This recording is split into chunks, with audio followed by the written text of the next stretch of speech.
Welcome back, Caddy Corner, episode 79. I'm Austin. And I'm Caleb. And we are back again. Like always. Yeah, I don't think anything interesting is currently happening for me to make fun of like I would normally do in the beginning of a podcast. So I guess we're just going to go straight for it. This episode, at least what I have written down is I have the 5 skills that I think are the most important for students to have to be like a good student. My list is in no particular order. I don't know if yours is in some kind of no order. No particular order. I wouldn't say that, maybe I'll come up with some type of order on the fly here, but I wouldn't say that there's any particular order as far as mine goes. It's just kind of written down as I thought of them. So take that for what it is. We're just going to run through this ping pong style and talk about how you can be a good student. Caleb and I have been students for a pretty long time, all things considered. Yeah. Not as long as some, but still pretty long, all things considered. So we know what we're talking about when it comes to this. So without further ado, rate and review the show, like, comment, subscribe. Click the link in the description and follow us everywhere. Caleb, take it away.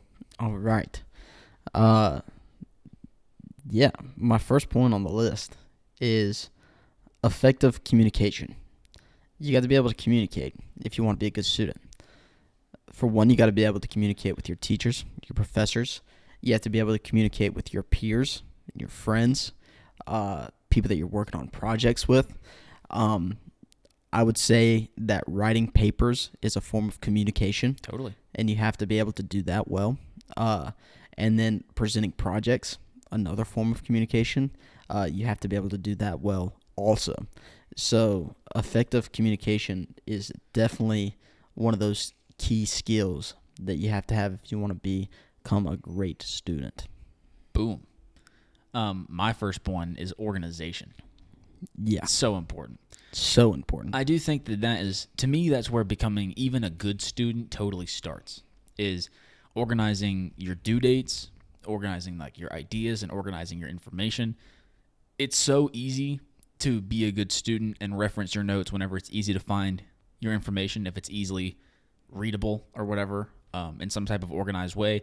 It's so easy to not forget your due dates if they're on your calendar, and it's super easy to re-reference anything that you've ever thought of if you organize your ideas in some kind of way. Yeah. So if you want to be a good student, you have to be organized, which is hard, but I think that is kind of step one when it comes to becoming a good student. At least it was for me, definitely. Yeah, 100%.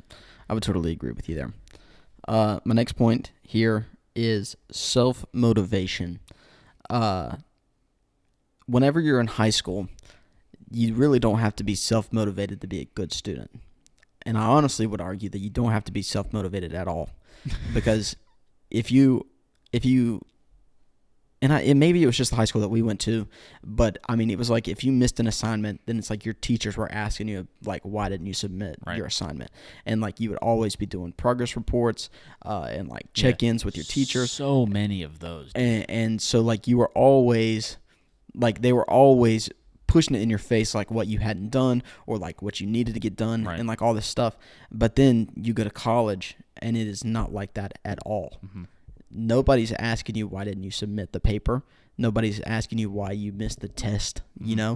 Nobody's asking you are you taking notes? Right. Nobody is holding your hand throughout all these situations. So if you're not self-motivated to learn, then you're gonna not. You're not going to. Yeah. Because I mean, professors in college, they're not there to walk with you every step of the way, like the teachers are in high school. Some will, though. Some will. Yeah. Some are willing to work with you. And that's where I think people will get confused if they get one of those early. They'll think everybody will do that. It's not that way though at all. No. So, worth considering. Yeah, 100%. Just you have to be self-motivated, because if you're not self-motivated, nobody else is going to be there to motivate you to do your stuff. And a point that I had that piggybacks super well off of that is I think you have to be goal-oriented. Yeah. You have to be able to, especially whenever you go to college, but even in high school in some way, whenever you go to college, the goal is to graduate with a degree and get some kind of job for most people. You know what I mean? But throughout that, there are different smaller things that then orient you as well. We're doing a big project this semester that is heavily motivating me to go and pay attention and collaborate with my peers and, make a sweet video. Yeah. Which is like motivating me to, like I said, do all the things that you have to do as a student. But that's also like a goal orientation thing where it's like I understand why I put in the amount of time that goes into being a student full time. You know what I mean? Because it's super easy, at least for myself, like it was super easy to get in the weeds about that. Like whenever you're taking stupid gen eds or you're in high school and you don't like school, like the why am I here question is totally fair enough. You know what I mean? Because like when you're in just a perpetual state of doing things that you don't really care about or you don't see any kind of value in, that's a totally reasonable question. Yeah. You know what I mean? Like, what the heck am I doing here? Right. But for myself at least, having a goal that helps push you through those things and being goal oriented, like that is the why. It makes it so easy to navigate situations like that, doing things that suck or whatever. So yeah, I think that's super important. Yeah, so important. Yeah, that's true. That's really good. My third point is adaptability. So whenever you're in school, whenever you're a student, you have to adapt to like certain situations, because every class is going to be different. Every teacher is going to be different. So I mean, like if you the way that like I think about it is like math is completely different from English class. Mm-hmm. Completely different. Yeah, the way that you interact with those. But English class with one specific teacher compared to English class with another specific teacher, totally different. They're totally different classes. Yeah. So like you have to be able to adapt between like not only subjects but between instructors also, and between institutions. Like the high school to college, like a high school English class is completely different than how a college English class operates. So just another thing to consider too. Yeah, 100%. And then another thing too, like somewhere along the way of your student life, you're going to come face to face with adversity. It's going to happen. Yeah. 100%. Mm-hmm. And hopefully early. Yeah. So you have to be able to adapt in those situations also, because whenever you're faced with something challenging and you have like got to figure out a better way to do something, then the only way to figure out a better way to do something is to figure out a better way, and figuring out the better way is the adapting. So it's really as simple as that. Yeah. You just gotta do it. You have to be able to do it, because it's really easy to like be super comfortable in your ways. And I'm one of those guys. I'm one of those guys who's not fond on change. Yeah. Routine exactly. Based. Yeah. Routine based all the time. Everything that I do has a routine. Yeah. And it's just the way that I roll. And whenever I'm not in that routine, that's whenever I get like stressed and stuff. But like also I am self-aware enough to know whenever something is not working, and then to be able to change something to make my routine like flow a little bit better. That's just like one of those things. It's just life. Change has to happen sometimes, even if you don't like it, because like I don't like it, but I have to change all the time. And I have another point that piggybacks super well off of that, which I think that another skill that's so important for students is being self-aware. That if it doesn't matter how much adversity that you go through, if you just cry about it and complain about it, but you aren't self-aware enough to make a change, and then it doesn't even matter. You know what I mean?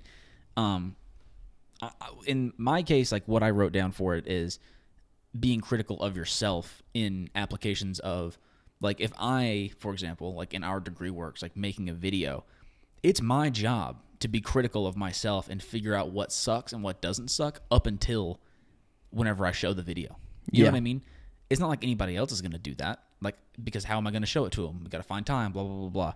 But being able to reflect like unbiasedly on your own things and being self-aware enough to like acknowledge that things suck or whatever is so important, I think. And that applies to everything, like they're like anything that's project-based that applies to. But also, just in like you said, like if your routine sucks, you have to be self-aware enough to be like, my routine sucks. How do I fix it? And then do that. So it's a super important trait for, I think, every human period, but especially for students. Yeah, 100%. That's really good. My fourth point is collaboration. School is all about collaborating, because whenever you're sitting in lecture, like you're collaborating with your instructor. Whenever you're doing an assignment, you're like collaborating with yourself, and then like whenever you're doing group work or partner work, then you're collaborating with your peers and stuff. So it's just one of those things that, like, you're gonna have to do. You're gonna have to work with people, and if you're anything like me, then that's like a weird thing. Yeah, it's not my preference. Yeah, a lot of times. I'm the same exact way. I wouldn't even say that I'm like an antisocial person, but whenever it comes to working in like partners It's tough, or in groups, especially whenever there's people in the class that I don't know, or like you're in an assigned group and you don't know these people that you're working with, then it definitely is a weird thing, and it can be kind of like it can turn you away from like the project or like whatever the product that you're working on. Especially like if your group mates suck. Yeah. I mean, quick, you know what I mean? Yeah. But like whenever you think about it and whenever you go into the workforce or whatever kind of job you want to do, then most likely you're going to be working with other people, you know, and you're not going to be able to choose the people that you're working with in a certain company. Like it's just whoever you're working with is who you're working with. And so whenever it comes to that, then just like sucking it up and like working with the people in school is just going to help you in the long run. But I don't even know how you can teach yourself to collaborate with people better, you know? And I guess it's just, you have to be like more open, and you have to be like more willing to just like meet people. And then whenever you meet somebody, then form a relationship quickly, I guess. Yeah. I don't really know, but yeah, it's just like, it's a skill that you are going to need to have to become like a great student or like a good student. Yeah. It's so hard to do that, you know?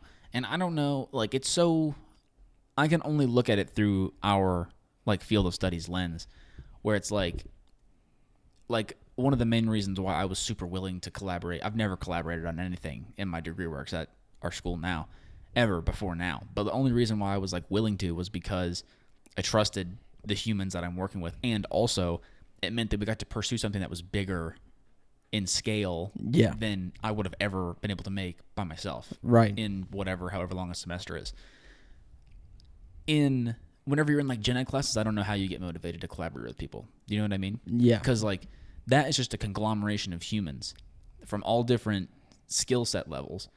And if you're somebody who's like super academically focused and there's somebody who's like doing nothing on the project, that's going to like make you really upset. Yeah. You know what I mean? And I get that. So I don't know how you do that really either. But at least in our degree works, like the way that our field of study is, which is very project based and it's very collaborative based as well. Maybe the way that you look at it is like the only way that you can achieve something that's like bigger in scale is with like a team. Yeah. You know? And I don't know if that's helpful, but maybe it is. I don't know. Yeah, and I mean, I think it definitely is. Yeah, I mean, the way that I kind of think about it, and the way that I thought about it, like before doing like project-based groups or whatever, because like pretty much all the way through school, I had never done, or I was never willing to like put all of my effort into like a project, or like a group-based project, you know. Until we did the studio, like at South. Yeah. And then it was kind of one of those things where it's like all of these people are here for the same reason. Yeah. You know, and so we might as well like do this together while we're here. And you kind of just have to take that mindset into like every class, because it's like if you're doing homework for I don't even know, bowling class or whatever. Let's go. And like you got to go bowling, but with a group. Then it's like, we're all here. We're all in this class. So it's like, we might as well just like... Might as well bowl. We might as well just do it together, you know? Yeah. So I guess it's just like that. Yeah, totally. Totally. It's interesting. If you guys have like any kinds of ways that you think about it, just drop it in the comments. Because that's hard. It's hard for me especially. Yeah, me too. So yeah, for sure. My fourth point is I think it's super important. It's kind of the contradictory of what we just said. But I think operating alone is so important. Yeah. Especially whenever you're in college. Whenever you're in high school, you do everything with a million other human beings. Like you all take lunch at the same time. You all go on field trips together. You all are on the bus on the way home, or you stand at the car rider line and like all your boys are just chilling, you know? Like in college, nothing's like that. You know what I'm saying? Like you're walking between classes solo. You're walking to class solo. Everybody takes lunch at different times because everybody's schedule is different. And so you have two choices basically. You can either, one, learn how to operate alone and like sit in the cafeteria with your AirPods in and listen to music and eat your lunch, or you can wait around for everybody else that you want to hang out with to be free at the same time, and then you can do things. One of those things allows you to be flexible, and the other one puts you in time jail. You have to do everything at a certain time, and that's no what is even the point? Yeah. So it's super important that you're able to operate alone because it allows you to create a routine that allows you to be like a successful human in all ways. It also allows you to have the time to pursue things that you're interested in. Like if all of your friends are only available at night, but you're trying to play like golf, you can't play golf at night. So what was even the point of just waiting around for your boys to go play golf whenever they're not free till 7:30? You know what I mean? Yeah. So you have to learn how to operate alone if you want to have any kind of flexibility and any kind of choice over what you do with your day-to-day life. I think it's so important. Yeah. Yeah, I think that is so important. My fifth and final point, and I would say that this is probably the most important point that I have on my list, and that's just that you have to be curious. Dude, that is insane that is mine as well. It's like we do this every week for the last 79 weeks. Holy crap. But, dude, curiosity is... Killed the freaking cat. It's what, like, you aspire to have. Like, you aspire to be curious, I think. And I think that that's, like, just human nature, Yeah. and that's how everyone is. Because whenever you see something that you don't know, then it's like... your first instinct is to be curious about it, Right. you know? And whenever that curiosity sparks, then that's whenever you can start learning more. Mm-hmm. Because it's just like the way that I have it written out is you have to be curious to enjoy learning, you know? Like you just have to want to learn. Yeah. Because pursue information. exactly. That's what I have written down. Because it's not just going to come to you, you know? Like you have to go grab it. And some information will just come to you, but it isn't the interesting information. Yeah, You know what I mean? exactly. The specific questions that you have aren't answered by your professors. Exactly. You know what I mean? Because Yeah. they can't be. So, yeah. Yeah. You have to thirst for the knowledge. Yeah. You know, like you have to want the knowledge to be able to be inspired to like learn the knowledge. Yeah. You know, and even if you're taking like statistics and you hate statistics, Right. it's like you still have to want to learn statistics. Like you have to be curious on why you get the answer that you get Right. for that problem. Like that's what you have to be curious about, because if you're not curious on how you get that answer, then you're never going to want to learn how to get the answer. Totally. You know, Yeah. and That's why it's easy to learn things that you're interested in, exactly because you're innately curious about those things. right. And exactly, that is the most important thing. And I think that to me, what curiosity is for students is it's like the inspiration of like why the best students are in places. Do you know what I mean? Yeah. Like I don't think you pursue higher education in college, and I'm not saying that like higher education is some sort of like it breeds geniuses or anything like that, because I'm curious and I look up tons of stuff.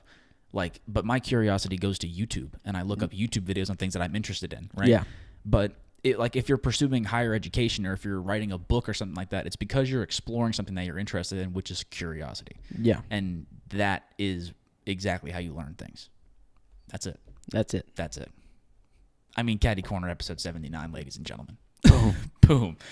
Boom. Yeah, I think that's it. Yeah, I mean, if you want to learn how to be a better student, then this is the episode for you. This is the episode for you. 100%. Yeah, just be curious and learn things. Just try to learn things. And you would be stunned how much more fun school gets when you're trying to learn things. And you'll be stunned how many more things that you just will learn. Do you know what I mean? Like, you'll start to just care about random things. Yeah. Just because you learned about them a little. So it's crazy. So, yeah. I hope you guys enjoyed this. This was insane. We were just like in a flow state this entire time. So we were just flying through it. Yeah. Just rate and review the show, like, comment, subscribe. We do this show every Friday. Knowledge bombs, information based. Just talking about this type of thing every Friday, audio and video. We also do Caddy Corner After Hours every Wednesday, audio only, laid back kickback vibes, where we talk about whatever we want to talk about for as long as we want to talk about it. I'm Austin. He's Caleb, and we'll see y'all next week.